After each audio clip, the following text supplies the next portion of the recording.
नमस्कार सर, आपण कार्यक्रमाची सुरुवात राज्यगीताने केली. दिल्लीचेही तख्त राखतो महाराष्ट्र माझा हे गीत ऐकत असताना आपल्या सर्वांची छाती अभिमानाने फुललेली पाहायला मिळाली. महाराष्ट्र हा मराठी माणसाचा प्रदेश आहे. इथे मराठी ही आमची ओळख आहे, आमची शक्ती आणि भविष्य आहे. सर, माझं स्पष्ट असं मत आहे, जी काय आपण तिसरी भाषा लागू करणार आहात ते इयत्ता 6वी पासून आपण सुरू करावी. मगाशीच आमच्या अनेक शिक्षक संघटनेच्या प्रमुख नेत्यांनी एक विषय मांडला की सर, इंग्रजी माध्यम असेल, स्वयंमार्थ साहित्य शाळा असतील, यांच्या माध्यमातून आमची विद्यार्थी संख्या मोठ्या प्रमाणात घटते आहे. म्हणजे आमचा मराठी शिक्षक आज टिकतोय का नाही हा फार मोठा प्रश्न आहे. आणि अशामध्ये सर आपल्या धोरणामध्ये पाटील साहेब, तुम्हाला एक प्रश्न विचारतो. तुम्ही सांगितलं की तिसरी भाषा ही 6वी पासून पाहिजे. हो, हा मुद्दा आम्ही नोट केलेला आहे. आता ही तिसरी भाषा कोणती असावी, हिंदी असावी की ऐच्छिक असावी, याबद्दल तुम्ही सांगा ना. सांगतो ना सर. तिसरी भाषा जर विचार करायला गेलं तर मराठी भाषेच्या अनुषंगानं सर मराठी भाषेच्या अनुषंगानं जर विचार करायला गेलं, हिंदीपेक्षा जर जवळची भाषा मराठीला कुठली असेल ती संस्कृत आहे, दुसरी उर्दू आहे. असं हिंदीच अशी नाही आहे.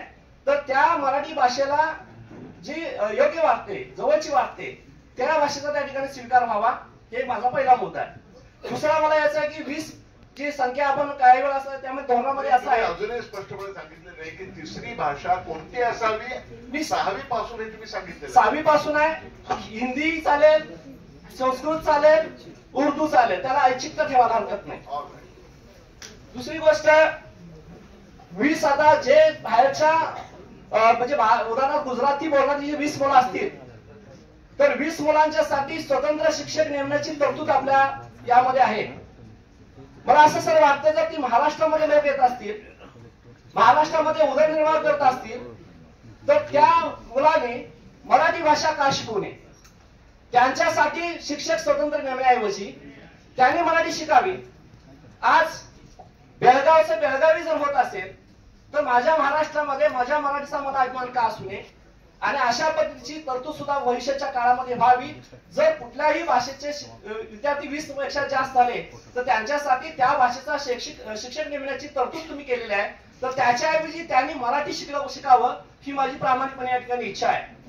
दुसरी गोष्ट, काही राज्य आहेत की ज्यांनी हा त्रिभाषेचा स्वीकार केलेला नाही आणि मला वाटतं त्यांनी विरोध केला. पण स्पर्धा परीक्षा असतील किंवा इतर क्षेत्रामध्ये असतील, ती राज्य या ठिकाणी पुढे असलेल्या पायमध्ये उदाहरणार्थ तमिळनाडू असेल, केरळ असेल, म्हणजे त्रिभाषा सक्ती व्हावीच असं काय नाही.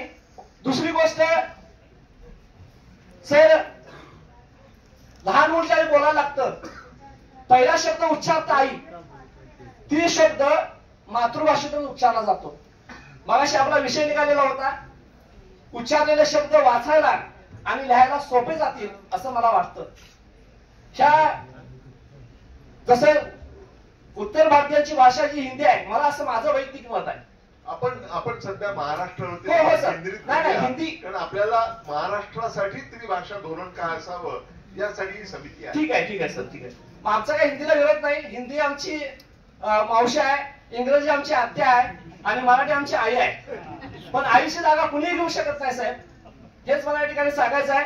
लहान मुलांचं शैक्षणिक हित जो आणि महाराष्ट्राची भाषिक सांस्कृतिक ओळख पुसून जाऊ नये एवढी माझी जगो ही म्हण तुम्हाला ऐकली.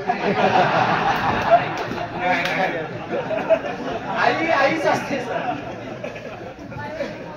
आणि त्यामुळे मराठीसाठी हा जागर सुरू राहावा एवढीच विनंती करतो. आणि इयत्ता 6वी पासून तुम्ही कोणतीही ऐच्छिक भाषा सुरू करावी अशी विनंती करतो. धन्यवाद.